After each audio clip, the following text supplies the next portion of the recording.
Buenas tardes casi a todos, ¿vale? Muchas gracias por invitarme de nuevo otro año más para abordar temas relacionados con enfermedades raras.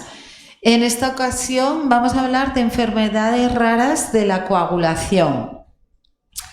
Para entender en qué consisten estas enfermedades raras, es necesario entender cómo funciona la coagulación o hemostasia. Entonces, en la hemostasia tiene un papel muy importante el endotelio vascular, que es la cara interna de, digamos, las venas o las arterias.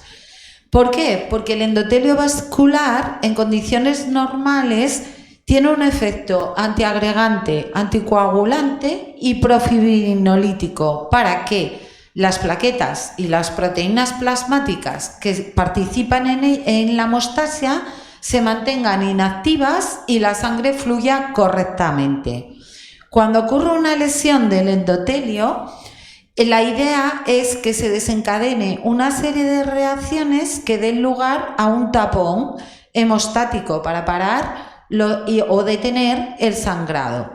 Normalmente, todas las reacciones que van a hacer que se forme ese tapón se inician con la lesión del endotelio, o sea, de la cara interna del vaso.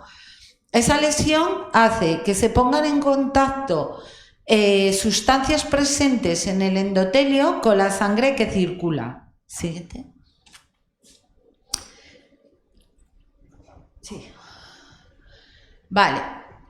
La hemostasia se inicia cuando se daña el endotelio vascular y tiene lugar en tres fases. Una fase inicial de adhesión, una segunda fase de amplificación y una tercera fase de propagación. Siguiente.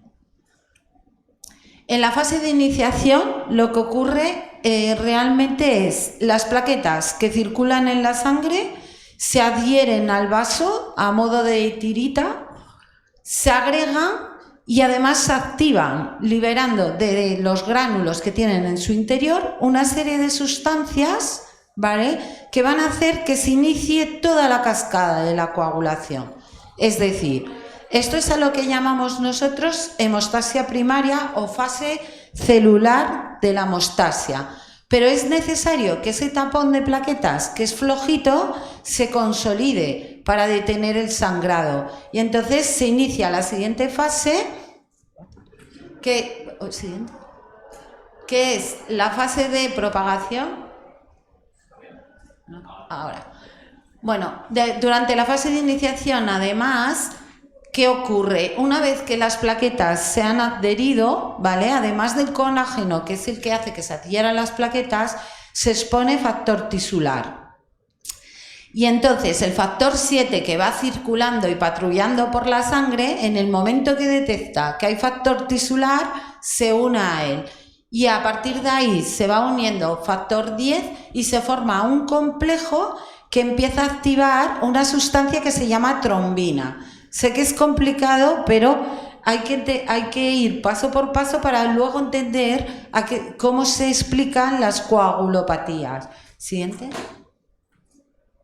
En la fase de amplificación lo que tiene lugar es que se genera, activa a distintos factores de coagulación como son el 8 y el factor 5. Siguiente. Esta sería un esquema de lo que ocurre durante la fase de iniciación y la fase de amplificación, simplemente para que vean lo complejo que es el mecanismo de coagulación. Siguiente. Y ya lo último es una fase de propagación que consiste en que se generan grandes cantidades de trombina que tienen la trombina tiene distintas acciones. Si vemos todo lo que es la coagulación, esto sería un esquema en el que podemos ver la fase de iniciación, la de amplificación y la de propagación. Para explicar cómo ocurre la cascada de coagulación, clásicamente lo han dividido en vía intrínseca, vía extrínseca y una vía común. Siguiente. Porque es importante, ven que esto es una serie de reacciones en cadena en la que van activando los distintos factores de coagulación que se enumeran con números romanos y van desde el factor 1 hasta el factor 13. se van activando uno detrás del otro y tiene un sistema de feedback que lo que hace es evitar que esa coagulación que se está produciendo se propague por todo el cuerpo y se quede limitada, digamos, en el sitio donde ocurre la lesión. Siguiente. Los factores de coagulación se dividen en dos tipos: las proenzimas o enzimas inactivas, que en condiciones normales circulan en la sangre inactivadas, y cofactores. Cuando se desencadena la coagulación, esas proenzimas o enzimas activadas pasan a activarse. Siguiente. Por si fuera poco, lo complicado que supone que se vayan activando distintos factores de coagulación, el sistema hemostático cuenta con anticoagulantes naturales. Siguiente. Pero es que además también hay un sistema fibrinolítico y antifibrinolítico, es decir, una vez que se ha solucionado el problema, alguien tiene de encargarse de que ese coágulo se deshaga, porque si no se quedaría ahí permanentemente. A eso se le llama sistema fibrinolítico, pero es que además alguien tiene que vigilar a ese sistema fibrinolítico para que no se pase y sigamos sangrando, y es el sistema antifibrinolítico. Siguiente. En realidad, cuando algo es una coagulopatía, ¿vale?, es un trastorno principalmente hemorrágico, ¿vale?, que afecta a la capacidad de la sangre para coagularse, ¿eh? Ese sistema que tenemos altera la hemostasia, ¿vale? Cuando alguno de esos mecanismos falla es cuando se produce una coagulopatía, ¿vale? Las coagulopatías en general es un grupo heterogéneo de enfermedades hemorrágicas que puede afectar a distintos mecanismos. Normalmente las dividimos en coagulopatías congénitas y coagulopatías adquiridas. Congénitas si ya nacemos con ella, y adquiridas si aparece de repente. Siguiente. Cuando nosotros vemos a un paciente que tiene problemas de sangrado, lo primero que le preguntamos al paciente es: ¿qué tipo de sangrado tiene usted? Y entonces el paciente puede decir: pues mire, es que me sangra la nariz, me sangran las encías, me salen hematomas en la piel, me salen hematomas en las articulaciones. Dependiendo del tipo de coagulopatía, ¿vale?, el tipo de sangrado a nosotros nos orienta hacia un problema. Es decir, el paciente que tiene un problema en las plaquetas suele sangrar por las mucosas. El paciente que tiene un problema de factores suele hacer hemorragias musculares o suele hacer hemorragias dentro de las articulaciones. ¿Qué otra pregunta solemos hacerle al paciente? ¿Usted desde cuándo sangra? ¿Ya sangraba de chiquitín? ¿Sangra ahora? ¿Vale? ¿Hay alguien más en la familia que sangre? Y también tenemos en cuenta si es hombre o mujer. ¿Por qué? Pues porque, por ejemplo, la hemofilia la transmite la mujer y la padece el hombre, ¿vale? Hemofílicos solo los hombres, ¿vale? Bueno, puede haber mujeres, pero es muy mala suerte porque tienen que estar los dos cromosomas, ¿vale? Bueno, ¿qué ocurre? Porque se transmite en el cromosoma X, tienen que ser dos portadores, ¿vale? Y normalmente no lo puedes sufrir porque es igual, no nos vamos a meter en genética porque entonces acabaremos, ¿vale? ¿Qué más hacemos? Pues solicitamos un estudio de hemostasia básica, ¿vale?, que es un estudio de coagulación, lo que llamamos un estudio de coagulación, que todo el mundo, cuando nos dan el papel de la analítica, ve el estudio de coagulación, ¿vale?, pero no sabe para qué lo pedimos, ¿vale? ¿Por qué lo pedimos? Pues que con ese estudio de coagulación nosotros sabemos si lo que está afectada es la vía extrínseca o la vía intrínseca que hemos visto antes. Siguiente. Vale. Entonces, este es el diagrama, ¿vale?, de la coagulación que hemos visto antes, súper complicado, ¿vale? Si nosotros en el análisis de hemostasia vemos que tiene un tiempo de tromboplastina parcial activado, alargado, es o el paciente toma heparina, ¿vale?, o el paciente tiene un problema en uno de estos factores que está metido dentro de la vía intrínseca, ¿vale? Si por el contrario lo que se alarga es el tiempo de protrombina o INR, o toma Sintrom o tiene un problema en el factor 7, ¿vale? ¿Y si están los dos tiempos alargados? Pues entonces es que están afectados o el factor 10 o el 5 o la protrombina, ¿vale? O la trombina, ¿vale? Siguiente. ¿Qué más sabemos? Pues sabemos que hay muchas enfermedades de la coagulación que se transmiten genéticamente. Lo sufren los hombres, la hemofilia A, la hemofilia B y el Wiskott-Aldrich. Lo heredan la mitad de los hijos, el von Willebrand, el Rendu-Osler y algunas enfermedades de disfibrinogenemia. Solo lo padecen si los dos padres son portadores, ¿vale? Déficit de factores de coagulación como el 2, el 5, el 7, el 11 o el 13, ¿vale? Siguiente. ¿Qué más sabemos? Cuando el problema es de mucosas o de piel, hablamos de que son trastornos de la hemostasia primaria y ahí hay un montón de enfermedades que afectan sobre todo a la hemostasia primaria, a las plaquetas, es decir, a las plaquetas o al endotelio, que esos trastornos de hemostasia primaria puede ser que no sean hereditarios, sino que se deban a que han tomado algún medicamento, ¿vale? Como pueden ser aspirinas o clopidogreles o ticlis o cosas de estas. Siguiente. Cuando son defectos de la hemostasia secundaria, afectan a factores de coagulación y entonces ya estamos hablando de problemas graves de hemorragia, que suelen ser niñitos que nacen con hemofilia, que tienen que ir a guarderías particulares, que sufren hemorragias espontáneas en las articulaciones, que hacen que se le deforme incluso las piernas, ¿vale? Esos son problemas muy graves, ¿vale? Siguiente. Y ya finalmente, para integrar todo lo que hemos visto, siguiente, esto vaya con flecha, siguiente. Si tenemos una alteración del tipo de tromboplastina parcial activado, ¿vale? Y es familiar, se trata de una hemofilia A o de una hemofilia B o de un déficit de 11 o de un von Willebrand.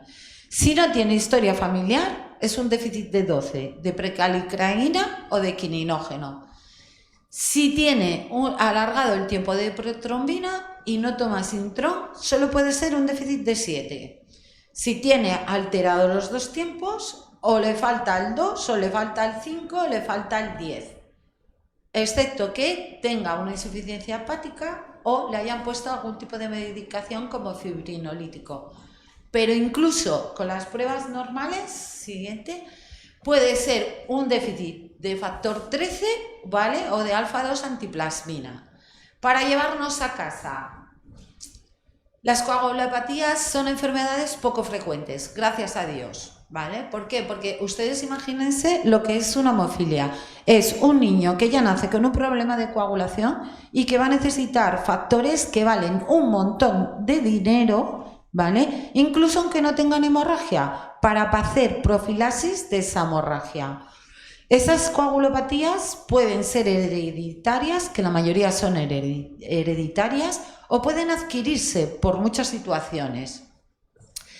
Son enfermedades en general graves y es muy importante reconocerlas cuanto antes. Y nada más, ¿vale?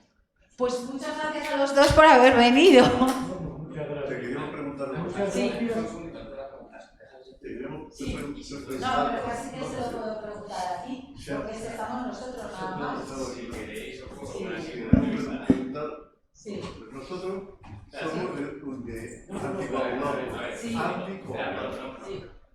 Por lo tanto, por nosotros mi pregunta, bueno, si yo tomo Sintrom, que es mi caso, y tengo que tener INR entre 2,5 y 3,5, sí.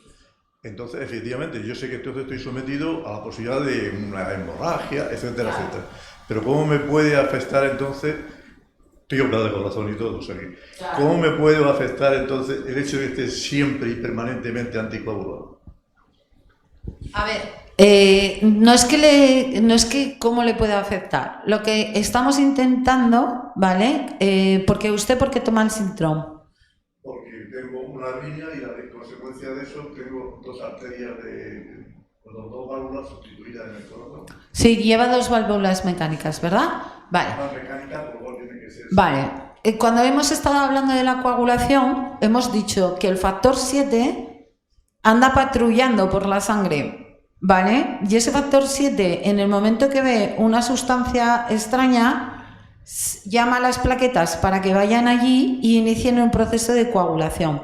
Si nosotros lo que hacemos es provocarle una coagulopatía, ¿vale?, para que los factores, ¿vale?, que son vitamina K dependientes, ¿vale?, no, o sea, lo que alarga el TP, ¿se acuerda que lo vimos así?, ¿vale?, que venía en este lado de aquí, ¿vale? Lo que intentamos es que ahí esa coagulación no se active, porque el factor 7 vea que hay algo extraño como es la válvula y se desencadene un coágulo, porque ese coágulo, si se pega a la válvula, puede salir despedido a la cabeza o producir un embolismo periférico y detener la circulación en una pierna, en un brazo, en otra parte del cuerpo. Sí, eso no quiero decirte, porque yo tengo una ampolla de vitamina K que la llevo sí. por si me pasa algo. Sí. ¿Tomarla sería entonces prudente? No, no. No, lo que nosotros necesitamos es que su sangre tenga esa capacidad de coagular, ¿vale?, pero que se vuelva más perezoso ese proceso de coagulación.